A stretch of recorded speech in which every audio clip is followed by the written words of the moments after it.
ಇದಕ್ಕೆಲ್ಲ ನಾನು ನೀರು ತುಂಬಿಸೋಷ್ಟೊತ್ತಿಗೆ ಸಾಯಂಕಾಲ ಆಗಿರುತ್ತೆ. ಆದ್ರೆ ಏನ್ ಮಾಡೋದು?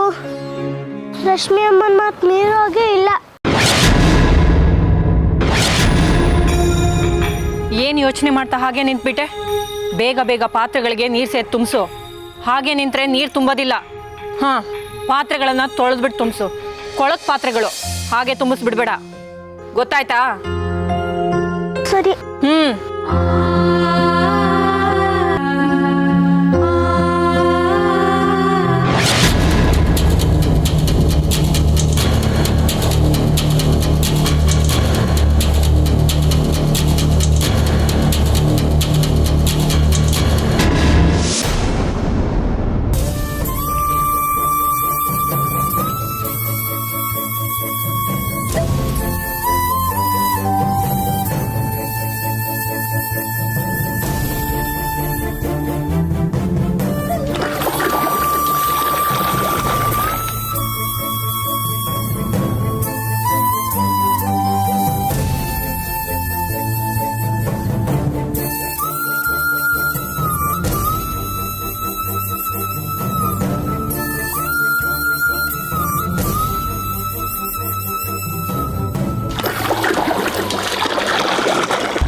ರಶ್ಮಿ ಅಮ್ಮ, ಇನ್ನೂ ಏನಾರ ಕೆಲಸ ಇದೆಯಾ? ಇಲ್ಲ ಅಂದ್ರೆ ಹೇಳಿ, ನಾನು ಶಾಲೆಗೆ ಹೋಗ್ತೀನಿ. ಸರಿ, ಹೊರಡು. ಶಾಲೆಯಿಂದ ಚೆನ್ನಾಗಿ ಓದ್ಕೊಂಬ. ಶಾಲೆಯಿಂದ ಬಂದಮೇಲೆ ಇನ್ನೂ ಕೆಲಸಗಳಿದೆ. ಅಲ್ಲಿಂದ ಬಂದಮೇಲೆ ಪುಸ್ತಕ ಹಿಡ್ಕೊಂಡು ಕೆಲಸದಿಂದ ತಪ್ಪಿಸ್ಕೊಳ್ಳೋದಕ್ಕೆ ನೋಡಬೇಡ. ಸರಿ.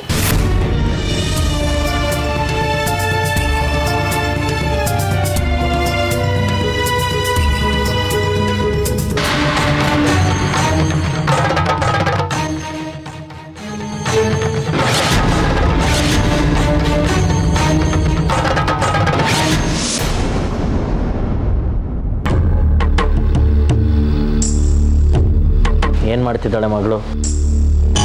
ನನಗೇನು ಗೊತ್ತು? ಅವಳು ಪಾಡಿಗೆ ಕೋಣೆಲಿದ್ದಾಳೆ, ನಾನು ನನ್ನ ಪಾಡಿಗೆ ಕೆಲಸ ಮಾಡ್ತಿದ್ದೀನಿ. ಎಷ್ಟು ಹೋಗಿ ಕರೆದ್ರೂ ಉತ್ತರ ಅಂತೂ ಕೊಡಲ್ಲ. ಊಟ ತಿಂಡಿ ಮಾಡಿದ್ಲಾ? ನಾನೇನೋ ತಿಂಡಿ ಊಟ ಎಲ್ಲ ಕಿಟಕಿ ಹತ್ರ ಹೋಗಿ ಇಡ್ತಿದ್ದೀನಿ. ಅವಳು ತಿಂದು ಅದನ್ನು ವಾಪಸ್ ಕಿಟಕಿ ಹತ್ರನೇ ಇಟ್ಟಿರ್ತಾಳೆ. ನಾನು ತಂದು ತಟ್ಟೆನ ತೊಳೆದಿಟ್ಟಿರ್ತೀನಿ. ನೀನು ಯಾಕೆ ಇಷ್ಟು ನಿರ್ಲಿಪ್ತಲಾಗಿ ಮಾತಾಡ್ತಿದ್ಯಾ? ಇನ್ನೇನು ಮಾಡಲಿ? ಎಷ್ಟು ಬುದ್ಧಿ ಹೇಳಿದ್ರು ಅಪ್ಪ ಮಗಳು ಹೀಗೆ ಅಂತ ಗೊತ್ತಾಯ್ತು. ಇನ್ನೇನು ಮಾಡೋಕ್ಕಾಗತ್ತೆ? ನನ್ನ ಹಣೆ ಬರ ಅಷ್ಟೇ ಅಲ್ವಾ? ಅದಕ್ಕೆ ಇನ್ಮೇಲೆ ಹೀಗೆ ಇದ್ಬಿಡೋಣ ಅಂತ. ಎಲ್ಲ ಒಳ್ಳೇದಾದ್ಮೇಲೆ ಸಂಭ್ರಮ ಪಡುವಂತೆ.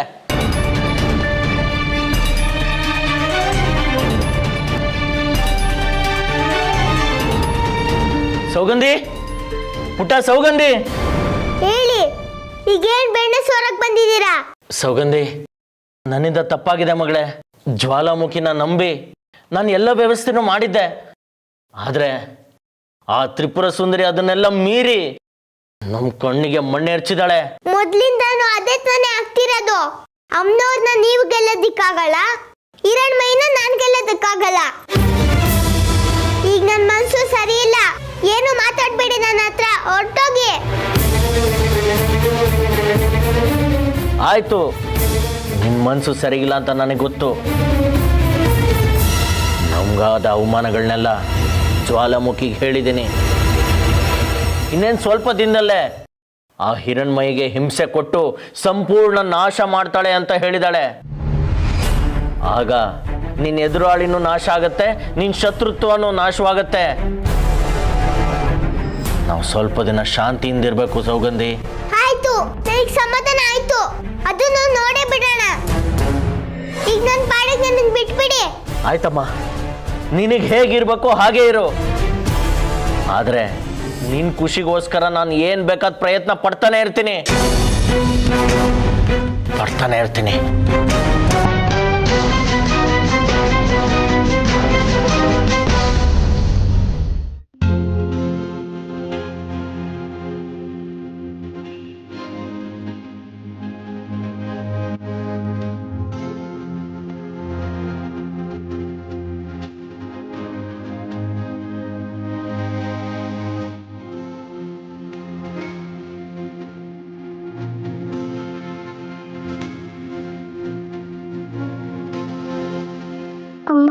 ತಾಯಿ, ಏನಾಗ್ತಿದೆ ರೇಷ್ಮಿ ಅಮ್ಮಂಗೆ?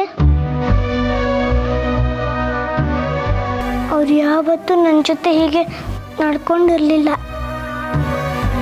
ಮುಂಚೆಲ್ಲ ನನ್ನನ್ನು ಎಷ್ಟು ಮುದ್ದು ಮಾಡ್ತಿದ್ರು. ನಾನು ಮನೆಗೆ ಬರೋದನ್ನೇ ಕಾಯ್ತಾ ಇದ್ದು. ನಾನೇನಾರು ಒಂದು ಕ್ಷಣಕ್ಕೆ ಬರಲಿಲ್ಲ ಅಂದರೆ, ಅವ್ರ ಕಣ್ಮುಂದೆ ಸಿಗಲಿಲ್ಲ ಅಂದರೆ ನನ್ನನ್ನು ಬಿಡದೆ ಯಾವಾಗಲೂ ಹುಡುಕ್ತಾ ಇದ್ರು.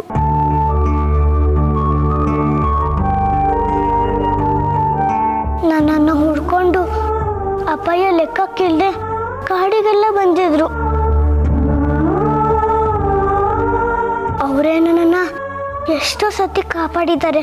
ಅಂಥದ್ರಲ್ಲಿ ಯಾಕೆ ಇತ್ತೀಚೆಗೆ ಅವ್ರು ನನ್ನ ಶತ್ರುವಾಗಿ ನೋಡ್ತಾ ಇದ್ದಾರೆ? ಅವ್ರು ಯಾವತ್ತೂ ನನಗೆ ಒಂದೇ ಒಂದು ಮನೆ ಕೆಲಸ ಹೇಳೋರಲ್ಲ. ಆದರೆ ಈಗ ಮನೆ ಕಸ ಗುಡಿಸೋದು, ಪಾತ್ರೆ ತೊಳೆಯೋದು, ನೀರು ಸೇದೋದು ಎಲ್ಲ ನನ್ನ ಹತ್ರನೇ ಮಾಡಿಸ್ತಿದ್ದಾರೆ. ಅದ್ರ ಬಗ್ಗೆ ನಂಗೆ ಬೇಜಾರಿಲ್ಲ. ಆದರೆ ರಶ್ಮಿ ಅಮ್ಮಂಗೆ ಮುಂಚಿನ ಥರ ಈಗ ನನ್ನ ಮೇಲೆ ಪ್ರೀತಿನೇ ಇಲ್ಲ. ನನಗೀಗ ನಂಗೆ ಮೊದಲಿನ ರಶ್ಮಿ ಅಮ್ಮ ಬೇಕು. ಅವರಿಗೆ ಏನಾಗಿದೆಯೋ ಏನೋ, ದಯವಿಟ್ಟು ಅವನ್ನ ಮೊದಲಿನ ಥರ ಮಾಡು. ಮತ್ತೆ ನಾನು ರಶ್ಮಿ ಅಮ್ಮ ಪ್ರೀತಿಯಿಂದ ಇರೋ ಥರ ಮಾಡು ತಾಯಿ.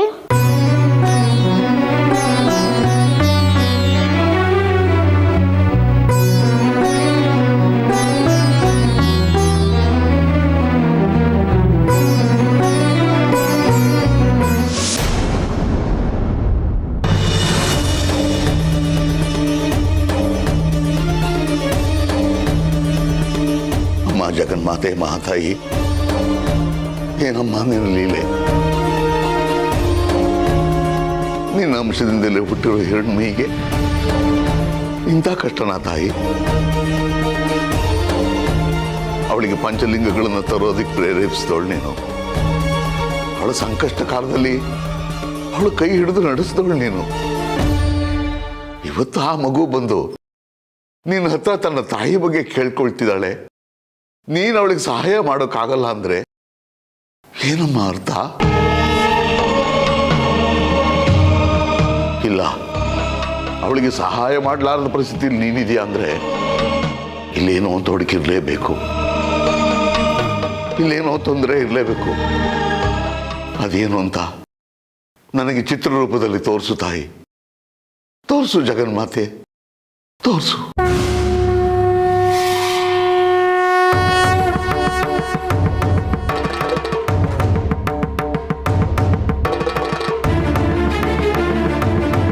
ನಿಮಗೆ ನಿಜವಾಗ್ಲೂ ಮೊದಲಿನ ಸೌಗಂಧಿ ಬೇಕು ಅನ್ಸಿದ್ರೆ ಆ ಹಿರಣ್ಮಯಿನ ಎಲ್ರೂ ದ್ವೇಷ ಮಾಡಬೇಕು. ಅವ್ರಮ್ಮ ಅವಳನ್ನ ದೂರ ಮಾಡಬೇಕು.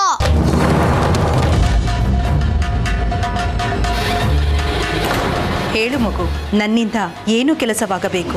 ನನ್ನ ಮಗಳು ವೈರಿ ಒಬ್ಬಳಿದ್ದಾಳೆ, ಹಿರಣ್ಮಯಿ ಅಂತ ಮಹಾತಾಯಿ. ಆಕೆ ತಾಯಿ ರಶ್ಮಿ ಅಂತ ಇದ್ದಾಳೆ. ನೀನು ಅವಳಲ್ಲಿ ಸೇರಿ ಆ ದೈವ ಮಗಳಿಗೆ ಶಿಕ್ಷೆ ಕೊಡಬೇಕು. ಹಿರಣ್ಮಯಿ, ಸಾಕು ನೀನ್ ಬಾಲಾಂಬಿಕೆ ಆಗಿದ್ದು. ನಡಿ ಮನೆಗೆ. ಅಲ್ಲ, ನೀವು ಏಕಾಏಕಿ ಬಂದ್ಬಿಟ್ಟು ಅವ್ನು ಹೇಳ್ಕೊಂಡು ಹೋಗ್ಬಿಟ್ರೆ ನಾವು ಭಕ್ತಾದಿಗಳಿಗೆ ಏನು ಉತ್ತರ ಕೊಡಿದ್ರೆ? ಇವಳನ್ನ ಕರ್ಕೊಂಡು ಹೋಗ್ತಿರ್ಬೇಕಾದ್ರೆ ಆ ಮಹಾತಾಯಿನೇ ಸುಮ್ಮನೆ ಕೂತಿದ್ದಾಳೆ. ಸುಮ್ಮನೆ ದಾರಿ ಬಿಡಬೇಕು.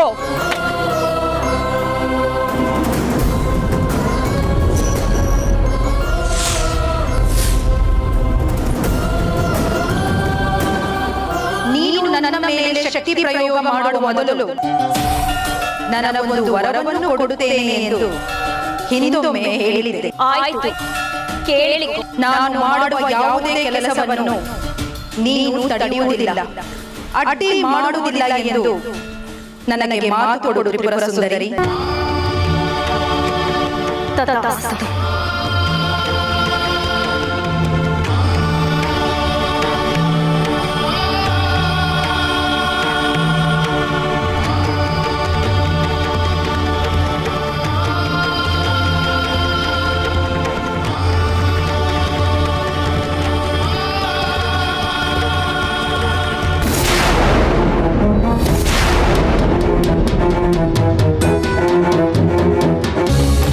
ಜೊತೆ ಇಷ್ಟೊಂದು ಅನ್ಯಾಯಗಳಾಗ್ತಿದೆಯಲ್ಲ, ಇದಕ್ಕೆಲ್ಲ ವಿಮೋಚನೆ ಯಾವಾಗ ತಾಯಿ? ಹೇಗೆ? ಈ ಮಗು ಈ ಎಲ್ಲ ಕಷ್ಟಗಳಿಂದ ಪಾರಾಗೋ ದಾರಿನೇ ಇಲ್ವಾ ಅಮ್ಮ? ಪಾಪ ರಶ್ಮಿ ಮೈ ಸೇರ್ಕೊಂಡಿರೋ ಜ್ವಾಲಾಮುಖಿನ ಅವಳಿಂದ ತೊಲಗಿಸಿ ಅವಳಿಗೆ ಮುಕ್ತಿ ಕೊಡೋಕ್ಕಾಗೋದಿಲ್ವಾ ತಾಯಿ ನಿನಗೆ? ಸಾಧ್ಯವಿದೆ, ಎಲ್ಲವೂ ಸಾಧ್ಯವಿದೆ. ಎಲ್ಲದಕ್ಕೂ ಕಾಲ ಕೂಡಿ ಬರಬೇಕು, ಅದಕ್ಕೆ ಕಾಯಬೇಕು. ಇನ್ನು ಎಷ್ಟು ಕಾಲ ತಾಯಿ? ನೀನು ಹೇಳೋ ಆ ಕಾಲ ಮತ್ತಷ್ಟು ಸುದೀರ್ಘವಾದರೆ ಆ ಪುಟ್ಟ ಮಗು ಹಿರಣ್ಮಯಿ ಗತಿ ಏನು ತಾಯಿ? ಗತಿ ಏನು? ಅಲ್ಲಿವರೆಗೂ ಅವಳು ಈ ಸಂಕಷ್ಟದ ಕೋಟಲೆಗಳನ್ನ ಎದುರಿಸ್ತಲೇ ಇರಬೇಕಾ ತಾಯಿ? ಪಂಚಲಿಂಗಗಳು ಸೇರಬೇಕಾಗಿರೋ ಕಾಲ ಸನ್ನಿಹಿತ.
ಈ ದೇಶಕ್ರು ಯಾಕೆ ನನ್ನನ್ನು ಬರೋಕ್ಕೆ ಹೇಳಿದ್ರು? ನಾನು ವಿರೂಪಾಕ್ಷ ಶಾಸ್ತ್ರಿಗಳು ಜಗಳನೂ ಮಾಡ್ಕೊಂಡಿಲ್ಲ. ಅಂಥದ್ದೇನಿರ್ಬೋದು? ನಾನು ನನ್ನ ಪಾಡಿ ವ್ಯವಹಾರ ಮಾಡ್ಕೊಂಡಿದ್ದೆ. ನನಗೆ ದೇವಸ್ಥಾನಕ್ಕೆ ಯಾವ ಸಂಬಂಧನೂ ಇಲ್ಲ. ಅದು ನೋಡೇ ಹೊಟ್ಟೆ ಹೊರ್ಕೊಂಡಿರ್ಬೇಕು. ದೇಶಕ್ರು ಎಲ್ಲೋದ್ರಪ್ಪ? ಬಂಗಾರಿ ಬಂದ್ಯಾಪ್ಪ? ನೋಡು, ನಿನ್ನ ಹತ್ರ ಅತಿ ಮುಖ್ಯವಾದ ಒಂದು ವಿಷಯನ ತುರ್ತಾಗಿ ಮಾತಾಡಬೇಕಾಯಿತು. ಅದಕ್ಕೆ ನಾನೇ ಬರೋಕ್ಕೆ ಹೇಳಿದ್ದೆ ಕಣೋ. ಬಾಬಾ ಹೇಳಿದ್ದೆ ಶಿಖರೆ, ಅದೇನೋ ಮುಖ್ಯವಾದ ವಿಚಾರ ಅಂತಂದ್ರಲ್ಲ. ನೋಡು ಮಗು, ನೀನೀಗ ನಿನ್ನ ಮನಸ್ಸನ್ನು ಗಟ್ಟಿ ಮಾಡ್ಕೋಬೇಕು. ನಾನೀಗ ಹೇಳ್ತಿರೋದು ಅಕ್ಷರಶಃ ಸತ್ಯ. ನಿನ್ನ ಹೆಂಡತಿ ರಶ್ಮಿ ದೇಹದಲ್ಲಿ ಯಾವುದೋ ಒಂದು ದುಷ್ಟಶಕ್ತಿ ಸೇರ್ಕೊಂಡಿದೆ. ಅದರಿಂದ ಎಲ್ರಿಗೂ ತೊಂದರೆ.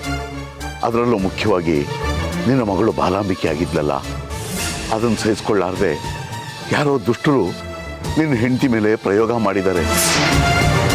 ಇದು ಹೀಗೆ ಮುಂದುವರೆದ್ರೆ ನಿನ್ನ ಹೆಂಡತಿ ರಶ್ಮಿ ನಿನ್ನ ಮಗಳು ಹಿರಣ್ಮಯಿ ಪ್ರಾಣ ತೆಗೆದ್ರು ಅದರಲ್ಲಿ ಆಶ್ಚರ್ಯ ಏನೂ ಇಲ್ಲಪ್ಪ. ಇದೇನು ಹೀಗೆ ಹೇಳ್ತಿದ್ರೆ ದೇಶಿಕ್ರೆ? ರಶ್ಮಿಗೆ ಹಿರಣ್ಮಯಿನ್ ಕಂಡ್ರೆ ಪ್ರಾಣ? ಅದೆಲ್ಲ ರಶ್ಮಿ ಆಗಿದ್ದಾಗ ಮಾತ್ರ ಸಾಧ್ಯ ಕಣೋ. ಈಗ ಅವಳು ರಶ್ಮಿ ಅಲ್ಲಪ್ಪ, ಅವಳು ಜ್ವಾಲಾಮುಖಿಯನ್ನು ದುಷ್ಟಶಕ್ತಿಯ ವಶವಾಗಿದ್ದಾಳೆ. ನಾನು ಹೇಳ್ದೆ ಅಲ್ವಾ ನನಗೇನು ಆಗಿಲ್ಲ ಅಂತ? ಯಾಕೆ ನನ್ನನ್ನು ಪರೀಕ್ಷೆ ಮಾಡ್ತಿದ್ದೀರಾ? ಹಾಗಾಗಿ ಅವಳಿಗೆ ಮೊದಲ ಹಾಗೆ ವರ್ತಿಸ್ತಿಲ್ಲ ಕಣೋ. ನನಗೆ ಊರು ಜನರಿಗಿಂತ ನನ್ನ ಮಗಳ ಭವಿಷ್ಯ ಮುಖ್ಯ. ಈಗಾಗಲೇ ಅವಳು ಬಾಲಾಂಬಿಕೆ ಅಂತ ಕೂತಿದ್ದಕ್ಕೆ 3-4 ದಿನ ಶಾಲೆ ಹೋಗಿದೆ. ನಮ್ಮೂರಿನ ದೇವಸ್ಥಾನ ಸಂಪ್ರದಾಯ ಮುಖ್ಯ ಅಲ್ವಾ? ಅದು ಮುರಿಯೋದು ತಪ್ಪಲ್ವಾ? ಅದರಲ್ಲೂ ಮಹಾತಾಯಿ ತ್ರಿಪುರ ಸುಂದರಿ ಸಂಪ್ರದಾಯ. ಈ ಸಂಪ್ರದಾಯ ಎಲ್ಲ ಬೇಕಾಗಿಲ್ಲ. ಹೌದು, ಇತ್ತೀಚೆಗೆ ನಿನ್ನ ಹೆಂಡತಿ ನಡವಳಿಕೆನ ಏನಾದರೂ ನೀನು ಗಮನಿಸಿದೆಯಾ? ಅವಳ ವರ್ತನೆಯಲ್ಲಿ ಏನಾದರೂ ಬದಲಾವಣೆ ಕಂಡಿದೆಯಾ? ಹಾ, ಇತ್ತೀಚೆಗೆ ಸ್ವಲ್ಪ ಬದಲಾವಣೆ ಕಂಡಿದ್ದೀನಿ. ಆದರೆ ಅಪಾಯಕಾರಿ ಅನ್ನೋ ಥರದ್ದು ಯಾವುದು ನಡೆದಿಲ್ಲ. ಹಾಗಂತ ಸುಮ್ಮನೆ ಕೂತ್ರೆ ಆಗಲ್ಲ ಕಣಪ್ಪ. ಆ ದುಷ್ಟಶಕ್ತಿನ ಮೊಳಕೆಯನ್ನಲ್ಲಿ ಚಿವುಟ್ ಹಾಕ್ಬಿಡ್ಬೇಕು. ಇದ್ದಿದ್ರೆ ಮುಂದೆ ಅದೇ ದೊಡ್ಡ ಹೆಮ್ಮರವಾಗಿ ನಿಮ್ಮನ್ನೆಲ್ಲ ಆ ಪೋಸ್ಟ್ನ ತಗೊಂಡ್ಬಿಡುತ್ತೆ. ನಿಮ್ಮ ಇಡೀ ವಂಶನ ನಿರ್ವಂಶ ಮಾಡುತ್ತೆ ಕಣೋ. ಅಯ್ಯೋ ದೇಶಿಕ್ರೆ, ನಾನು ಇದೆಲ್ಲ ನಂಬಕ್ಕೆ ಆಗ್ತಿಲ್ಲ. ನನಗೆ ಏನು ಮಾಡಲಿ ಅಂತ ತೋಚ್ತಾ ಇಲ್ಲ. ನೋಡು, ನೀನು ನನ್ನ ಜೊತೆ ಬಾ. ಏನು ಮಾಡಬೇಕು ಅಂತ ನಾನು ಹೇಳ್ತೀನಿ. ಬಾ, ನಿಂತ್ಕೋ. ಮಹಾತಾಯಿ, ಜಗಜ್ಜನನಿ,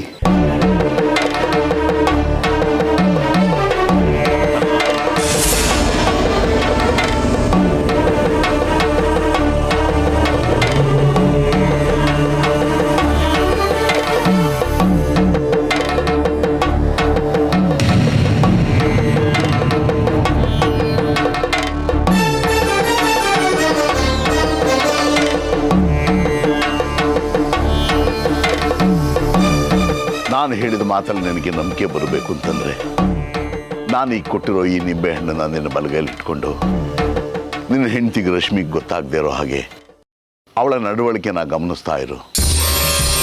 ಆಗ ನಿನಗೆ ಗೊತ್ತಾಗುತ್ತೆ ನಾನು ಹೇಳಿದ್ದು ಸತ್ಯನಾ ಸುಳ್ಳ ಅಂತ. ನಿನಗೆ ಖಾತ್ರಿ ಆದಮೇಲೆ ನೀನು ನನ್ನ ಹತ್ರ ಬಾ. ಮುಂದಿನ ದಾರಿ ಏನು ಅಂತ ನಾನು ಹೇಳ್ತೀನಿ. ಎಲ್ಲ ಸರಿ ಹೋಯ್ತು ಅನ್ನೋ ಕಾಲಕ್ಕೆ ಇದೇನಾಗ್ತಿದೆ ದೇಶಿಕ್ರೆ? ಒಂದು ಸರಿ ಹೋದರೆ ಮತ್ತೊಂದು ಕಷ್ಟ ಬಂದು ಒಕ್ಕರ್ಸ್ಕೊಳತ್ತಲ್ಲ. ಬದುಕೆ ಹಾಗೆ ಕಣಪ್ಪ. ಇನ್ನೇನು ದಡ ಮುಟ್ಬಿಟ್ವಿ ಅನ್ನೋಷ್ಟರಲ್ಲಿ ಆ ದಡ ಇನ್ನಷ್ಟು ದೂರ ಕಾಣುತ್ತೆ. ಈಜಬೇಕು, ಇದ್ದು ಜಯಿಸಬೇಕು. ಹಾಂ, ಈಗಿನ ನೀನು ತಡ ಮಾಡಬೇಡ, ಹೊರಡು. ಮುಂದೇನು ಮಾಡಬೇಕು ಅಂತ ಆ ನಂತರ ಯೋಚನೆ ಮಾಡೋಣ. ಹೊರಡಪ್ಪ.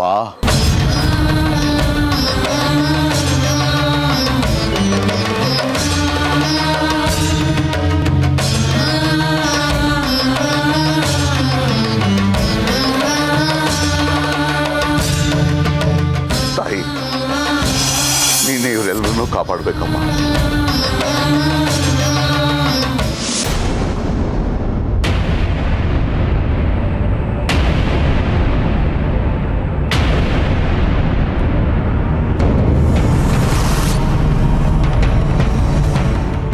ಈಗೀಗ ರಶ್ಮಿ ಮೊದಲಿನ ಹಾಗಿಲ್ಲ.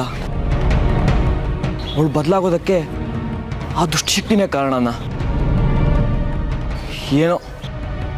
ದೇಶಿಕರು ಲಿಂಬೆಹಣ್ಣು ಕೊಟ್ಟಿದ್ದಾರಲ್ಲ, ಅದೇನಾಗುತ್ತೆ ನೋಡೇ ಬಿಡೋಣ.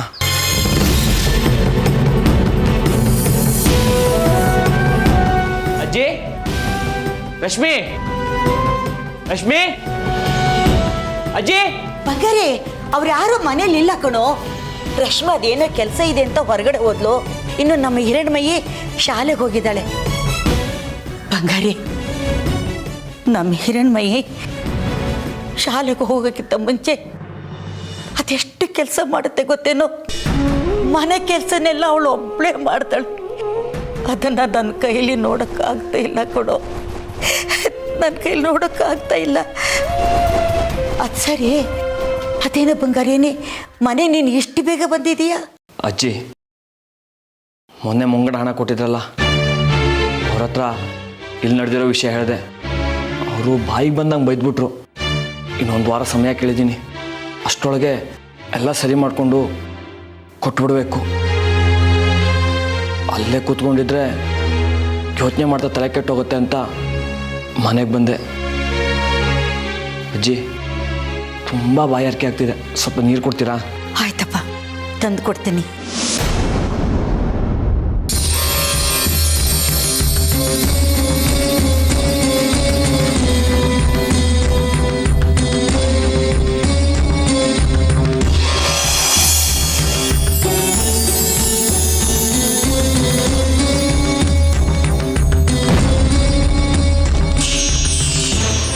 ರಶ್ಮಿ ಬರೋವರೆಗೂ ಇದನ್ನ ಹೇಗೆ ಕೈ ಇಟ್ಕೊಂಡಿರೋದು? ಅಲ್ಲಿ ಇಲ್ಲಿ ಇಟ್ಟರೆ ನೋಡಿದವ್ರು ಏನಾದ್ರು ಅನ್ಕೋತಾರೆ. ದೇಶಿಕರು ಅಮ್ಮನವ್ರ ಹೆಸರು ಕೊಟ್ಟಿದ್ದಾರೆ. ಇದನ್ನು ಅಮ್ಮನವ್ರ ಮುಂದೆ ಇಡೋಣ. ರಶ್ಮಿ ಬಂದಮೇಲೆ ಪರೀಕ್ಷೆ ಮಾಡೋಣ.